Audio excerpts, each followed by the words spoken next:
आज मैं आपको क्लास 6 से का सब्जेक्ट मैथ पढ़ाऊंगी। इसके पहले वाली वीडियो में हम प्रश्नावली 1.3 का अध्ययन कर चुके हैं। इस वीडियो में हम प्रश्नावली 2.1 का अध्ययन करेंगे। जिस प्रश्नावली में हम कुछ बिंदुओं को ध्यान में रखेंगे, जैसे प्राकृतिक संख्या है। गिनती की जाने वाली सभी संख्या प्राकृतिक संख्या कहलाता है। इसी में है पूर्ण संख्या। प्राकृतिक संख्या शून्य के साथ मिलकर पूर्ण संख्याओं का संग्रह बनाती है। जैसे प्राकृतिक संख्या में यदि शून्य मिल जाए तो पूर्ण संख्या बना लेती है। इसमें हम पढ़ेंगे पूर्ववर्ती और परवर्ती। पूर्ववर्ती का मतलब पहले की संख्या, परवर्ती का मतलब बाद की संख्या। पूर्ववर्ती में किसी भी संख्या का पूर्ववर्ती ज्ञात करने के लिए हम उस संख्या से एक घटाते हैं और परवर्ती ज्ञात करने के लिए उस संख्या में एक जोड़ते हैं। जैसे पहले सवाल में दिया है 10,999 का कि प्राकृतिक संख्याओं का तीन के बाद 3 प्राकृतिक संख्याएं ज्ञात कीजिए। यानी 10,999 में हम एक जोड़ेंगे 11,000, फिर जो भी संख्या मिलेगा फिर उसमें एक जोड़ेंगे तो 11,001, फिर जो भी संख्या मिलेगी जैसे 11,001 में एक जोड़ते हैं।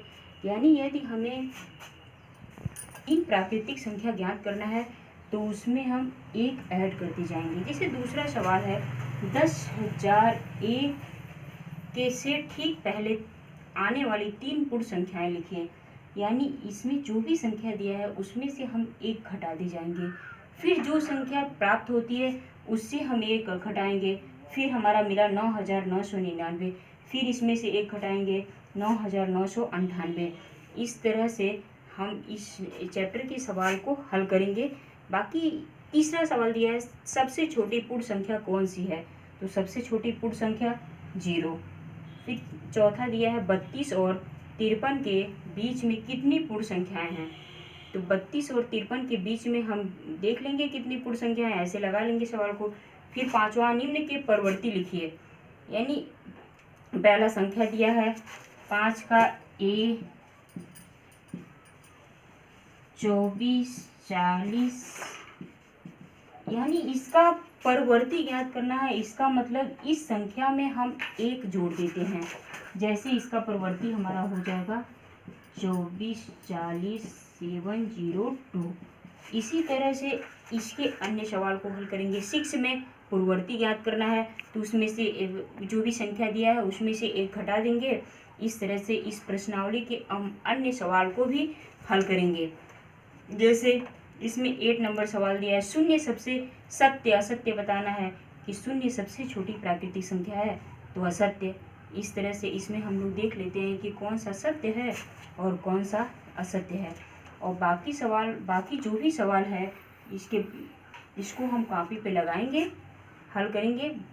बाकी जो भी सवाल नहीं आएगा हम लोग आगे चल के जैसे मिलेंगे वैसे बताएंगे।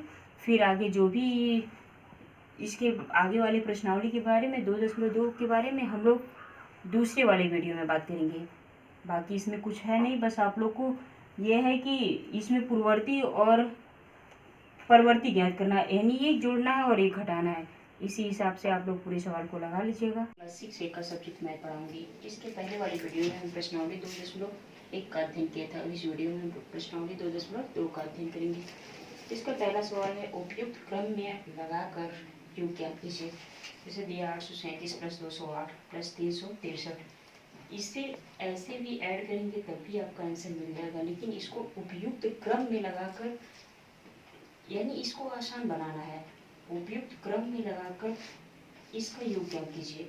तो 837 प्लस 363 प्लस 208, इन दोनों को एक पास ऐड कर लेते हैं, बाकी को प्लस 208 दोनों को ऐड करेंगे 1408। इसी तरह इसका बी वाला सवाल है 1962 प्लस 453 प्लस 1538 प्लस 647। इसको भी उपयुक्त क्रम में लगाकर इन दोनों को ऐड करना है। 1962 प्लस 1538 453 प्लस 647, इन दोनों को एक पास ऐड कर लेते हैं 3500 प्लस इन दोनों को एक साथ ऐड करेंगे 1100, दोनों मिल गया 4600 हो गया। ठीक ऐसे ही दूसरे वाले सवाल में दिया उपयुक्त क्रम में लगाकर गुणनफल ज्ञात कीजिए। इसके पहले हम लोग उपयुक्त क्रम में लगाकर योगफल ज्ञात कर रहे थे, अब हम लोग उपयुक्त क्रम में लगाकर गुणनफल ज्ञात करेंगे। जैसे 2 गुणे 1768 गुणे 50, ये ऐसे ही सिंपल सा गुणा करेंगे तब भी आपको इतना मिलेगा, लेकिन हमें इस सवाल को आसान बनाना है। जैसे 2 गुणे 50, 50 का यदि 2 में गुणा करते हैं हमें 100 मिल जाता है, ज़्यादा गुणा करने की ज़रूरत नहीं है। 50 में 2 का गुणा किए 100 मिल गया 1768।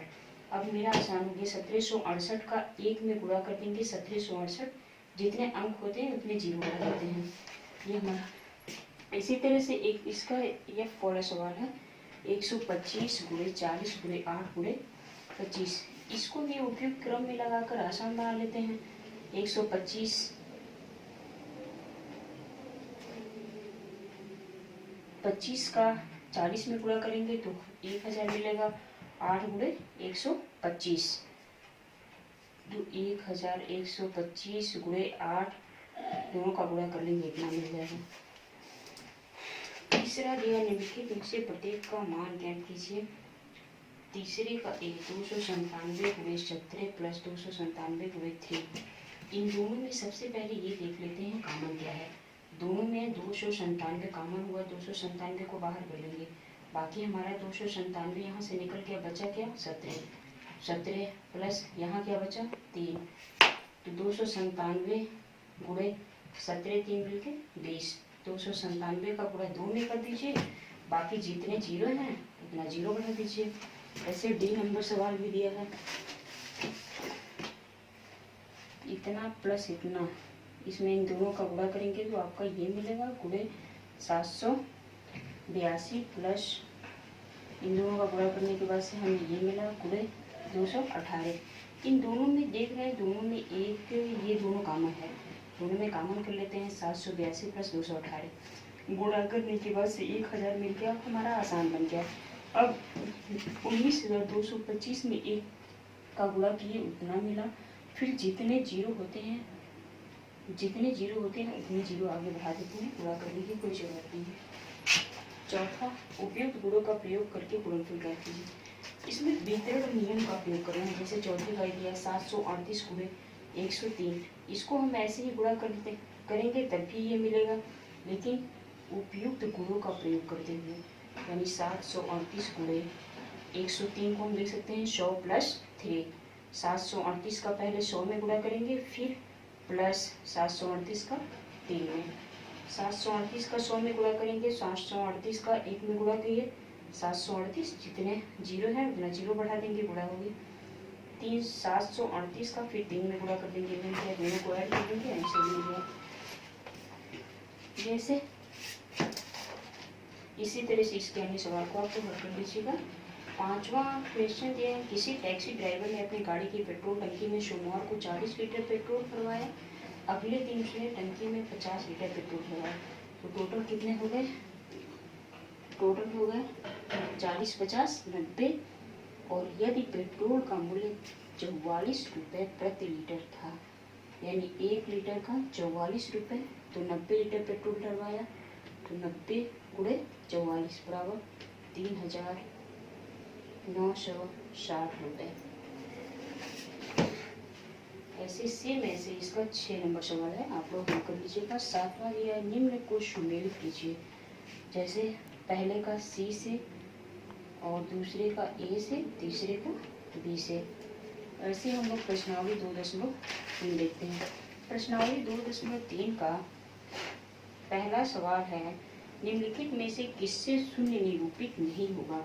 जैसे ए दिया है 1 + 0, तो हम जानते हैं कि किसी भी पूर्ण संख्या में यदि 0 का गुणा करते हैं तो हमें 0 मिलता है, यदि किसी भी पूर्ण संख्या में किसी भी पूर्ण संख्या से 0 में भाग देते हैं तब भी 0 मिलता है।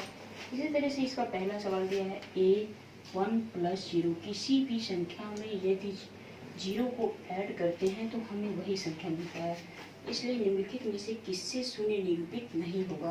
तो इसका पहला वाला होगा ए 1 + 0 बराबर 1, ये शून्य निरूपित नहीं करेगा। दूसरा दिया है, यदि दो पूर्ण संख्याओं का गुणनफल 0 है तो क्या हम कह सकते हैं कि इनमें से एक या दोनों ही शून्य होने चाहिए? उदाहरण देकर अपने उत्तर की पुष्टि कीजिए। यदि दो पूर्ण संख्याओं का गुणनफल शून्य है तो क्या हम कह सकते हैं कि इनमें से एक या दोनों ही संख्या शून्य होनी चाहिए? हाँ, जैसे 0 गुणे 0 बराबर 0, 1 गुणे 0 बराबर 0। तीसरा, यदि दो पूर्ण संख्याओं का गुणनफल 1 है तो क्या हम कह सकते हैं कि इनमें से एक या दोनों ही 1 के बराबर होने चाहिए? हाँ, जैसे 1 गुणे 1 बराबर 1। चौथा, वितरण विधि से ज्ञात कीजिए। जैसे हम लोग चौथे इस प्रश्नावली 2.2 में चौथे वाले सवाल को हल किए थे। इसमें चौथा वाला सवाल दिया है 728 गुणे 101। इसको वितरण विधि से हल करना है, इसको तोड़ के हल करना है। जैसे 728 गुणे 101 को हम तोड़ेंगे तो मिलेगा 100 प्लस 1। तो 728 का गुणा पहले 100 में कर देते हैं, प्लस 728 का गुणा फिर 1 में, 728 गुणे 100, 728 डबल 0 प्लस 728, दोनों को ऐड कर लेंगे 73,528 मिल जाएगा। ठीक है, ऐसे इसका ई नंबर सवाल भी है, तो इसको तोड़ेंगे तो 30 प्लस 5 में टूट जाएगा। पांचवा दिया है निम्नलिखित प्रतिरूप का अध्ययन कीजिए।